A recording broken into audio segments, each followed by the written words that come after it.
$98.000 бир аз кеми бар 10 сотук жер аянтындагы заңгыраган 2 кабаттуу дал ушул үй өтө шашылыш түрдө сатылат. Кошумча 4 бөлмөлүү үйү бар, сарайы бар, эң негизгиси жери кенен. Документинде 10 сотук, фактически буюрса 3-4 сотук кошумча жери дагы бар. Бактарактары бар. Кыскасын айтканда, келесиз, жашайсыз. Биринчи кабаты бүткөрүлгөн, экинчи кабаты кара шубагы болгон. Анан 2 септиги 10 тонналык суу кампасы бар. Мечит, мектеп, бала бакчаларга жакын.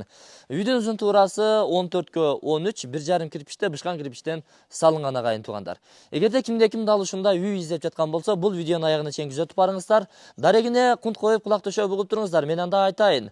Учурда Ош Өзгөн трассасы, Отсадыр айылынын центриндеги 2 жылдыз кафеси же Султан Ата кафесинин бет маңдайынан Осмон айылына карап түз чыгып келе бересиздер. Осмон айылында Эркин Кыргызстан мектеби бар. Андан 200 метр өткөндөн кийин ФАПтын повороту бар. ФАПтан бери ичкери кирип келгениңиздерден кийин мына ФАП көрүп турасыздар.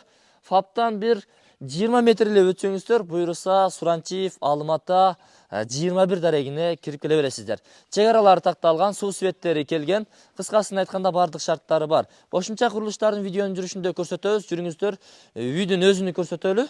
Бул негизи дагы толук бүт элек.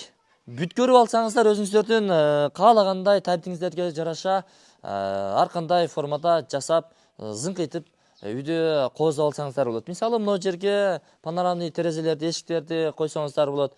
Өзүнчө мына бул экинчи этаж балкон болот экен.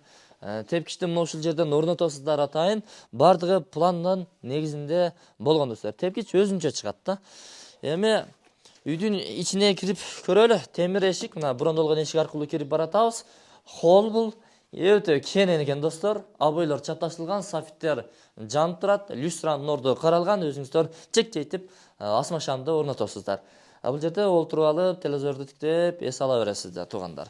Негизи холл кенен экен. Киргенде мына ушул эмереке көзүңүздөр түшөт. Бул эгер жакшы бааңыздар келише турган болсо, калат. Болбосо алып кет десеңиздер, алып дагы кете берет. Оң тараптан баштай берели. Бул жагы буюрса светтерин жандырып коелу. Кухнясы мына кенендиги кенен, узун турасын болжол менен айта турган болсок, бир 5,5-6 чыгып калат. 6га 3,80.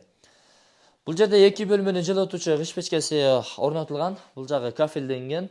Анан эми раковинадан суу чыгат достор. 10 тонналык суу кампасы бар. Өзүнчө дагы кран таза суусу келген экен. Бул жакта ушу газ менен дагы, электр энергиясы менен дагы иштей турган плитасы, вытычкалары менен. Мына бутай техникалар калап кетеби, аны эми өзүңүздөр сүйлөшүп аласыздар. Муздаткычтын орду. Ашкана эмеректер дагы ушул бурчка атайын жасалыптыр. Эшиктер дагы негизи мындай караганда жакшы сапаттуу эшиктер экен туугандар. Андан кийинки бул бөлмө зал, конок бөлмөсү. Печканын экинчи тарабы жылуулук берилип турат буюрса. Анан эми МДФ каражаттары менен кооздолуп тур потолоктору, софиттер жанып турат, люстра буюрса ушул жерге орнотосуздар. Бардык терезелери пластиктен, ар бир бөлмөдө вытычкалары дагы орун алган достор. Бүт бардыгы долбоордун негизинде болгон да. Обойлор чапташтырылган. Бул жагы гипсокартондун негизинде жардамында ар кандай формаларга келтирилип, ушундай софиттер, люстралар орду каралган. Софиттер жанып турат экен. Эми люстранын ордуна бардык бөлмөдө ушундай лампалар бар экен да. Эми өзүңүздөр тандап, люстраны илип кое бересиздер. Вытычкасын көрсөтүп коеюнбу? Бардык бөлмөдө мына ушундай чоң вытычкалар коюлган. Сөзсүз. Бул көчө тарапты карап турган терезеси, занавеска пардалары менен. Жакшы, андан кийинкиси бул жагы жуунучу бурчу, күзгү раковинасы менен. Бул жакта болсо унитаз, стиральный машина. Бул жакта болсо топли пол болгон достор. Ошону дагы сиздерге айтып өтөйүн. Негизи шаардагыдай шарттардын бүт бардыгы каралган агайын туугандар. Келе бересиздер. Ошол, мына өзүңүздөр көрдүңүздөр. Жүрүңүздөр, эми биз экинчи кабатка чыгалы дагы.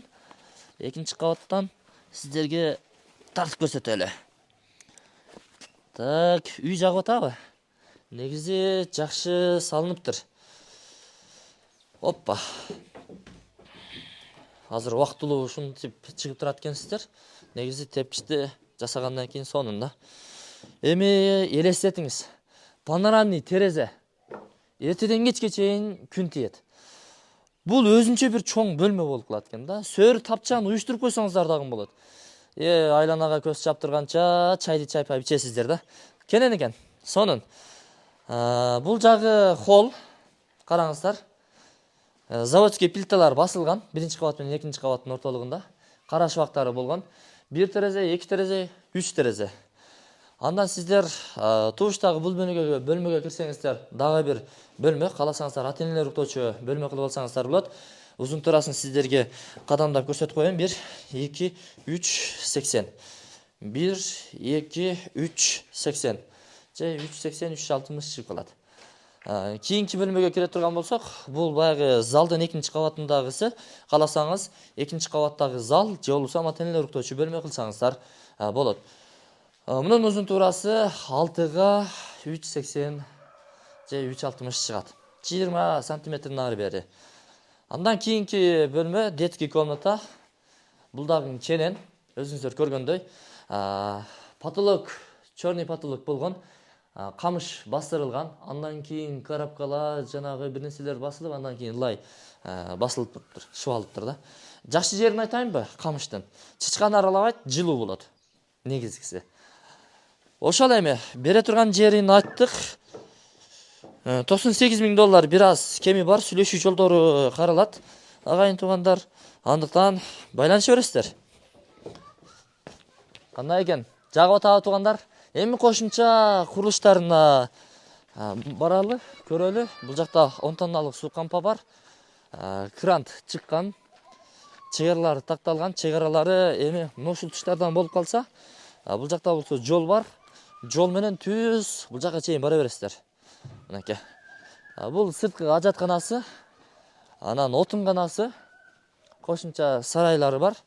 Бул жерде эми ушул чоң үй бүткөнгө чейин убактылуу жашап турушкан экен.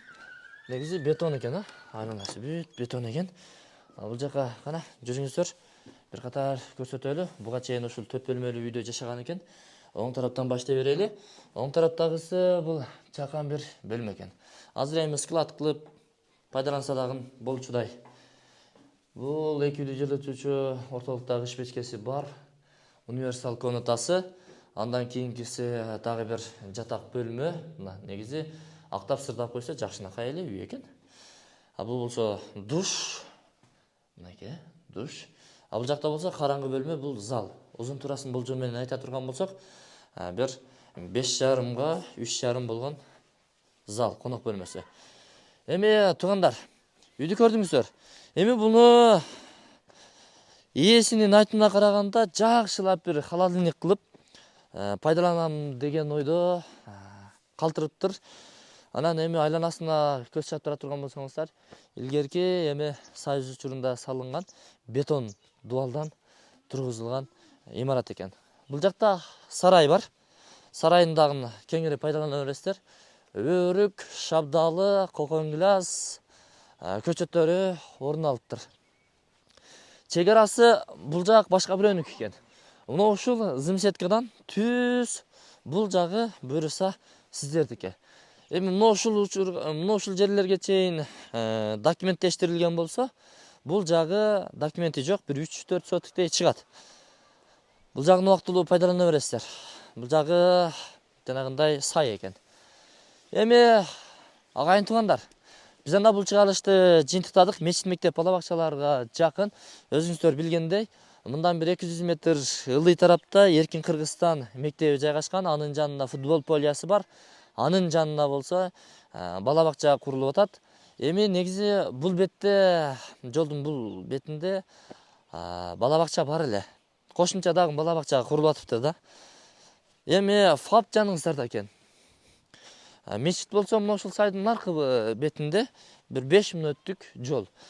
Ээсинин номер экранасында камтылат. Өзүңүздөр чалып байланышып дагы толук маалымат алсаңыздар болот. Варианттары каралган. $98,000. Вариант болсо эми бир аз башкача баада сүйлөшөсүздөр. Шаардан, Ош шаарынан буюрса батирлерге варианттар каралат.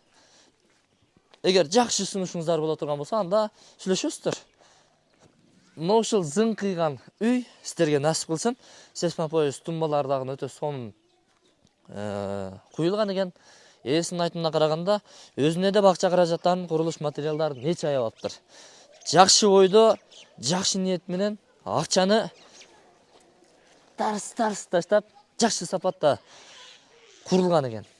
Эми айла жок. Шартка байланыштуу, жумушка байланыштуу, бизнеске байланыштуу шаардан квартирага чыгат. Же шаардан жер үйлөргө айтор сүйлөшөсүздөр. Документтери так, 2 кызыл китеби бар. Азыр көрсөтөбүз деп унутуп калыппыз. Тетиги айнекте 2 кызыл китеп турат. Көрсөтөбүз деп унутуп калыппыз. Ошол эч кыжалат болбойсуздар. 30 адырдын центринен жогору чыкканда Осмон айылынын Суранчиев Алым ата көчөсү 21-даректе. Келе бересиздер. Насип кылсын сиздерге.